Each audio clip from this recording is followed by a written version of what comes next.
Baku is Dean Bhebhe. He is the campaign's lead at PowerShift Africa. Thank you for joining us, Dean. Now, as we near the end of COP29, the squabble over how much wealthy countries should pay to prevent poorer countries from having to rely on oil and gas and coal and instead invest in cleaner alternatives continues.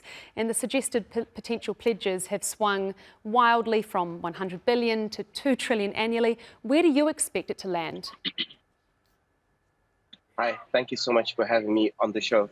I think on my end, we are expecting it to land at 1.3 trillion, which is what we fundamentally want as a good starting point to really begin one of the big issues, of the question around climate finance and how the countries will establish the ways that they will generate and provide that sufficient and equitable climate finance to developing countries that actually need it.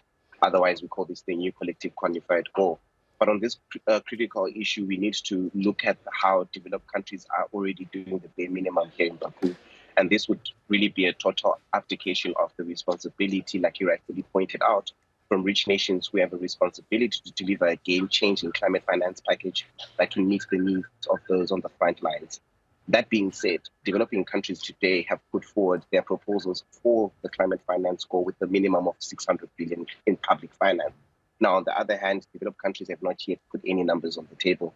Developed countries are, at the moment, insisting that the issue of the expansion of the contributor base and the role of the private sector must be decided before they put any amount forward. And I believe that this is an attempt to distract us from the real issue of getting an ambitious outcome on climate finance that centers public finance at this COP. And this Paris Agreement is fundamentally clear. It is the developed countries' responsibility to provide to developing countries the climate finance needed to address the climate crisis, and they need to pay up. And aside from the fact that there are some developed countries, as you say, trying to weasel out of paying what is their fair share, there's also the contentious issue of China and whether it should be treated as a developing country or, being the huge polluter that it is, whether it should be treated as a developed country. Where do you think that's going to fall, and how do African nations feel about essentially being treated the same as China?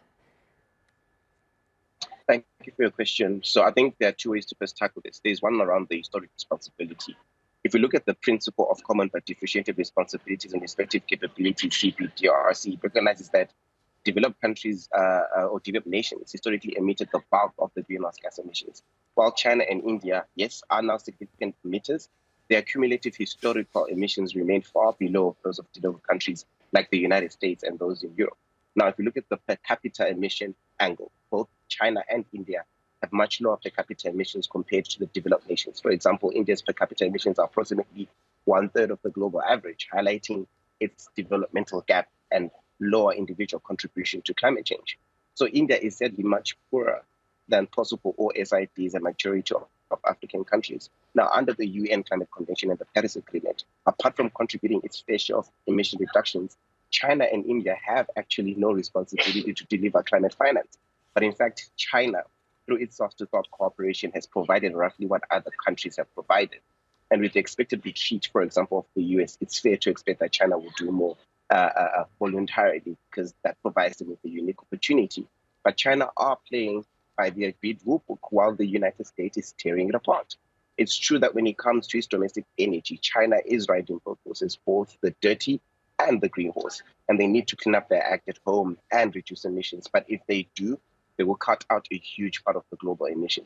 As the biggest global South economy, it is in their geostrategic interest, I think, to step up and fill up the vacuum that the United States is supposedly leaving. And it will be very savvy, right? It will help protect people from the impacts of climate change, and certainly it will help carry favor with the rest of the world.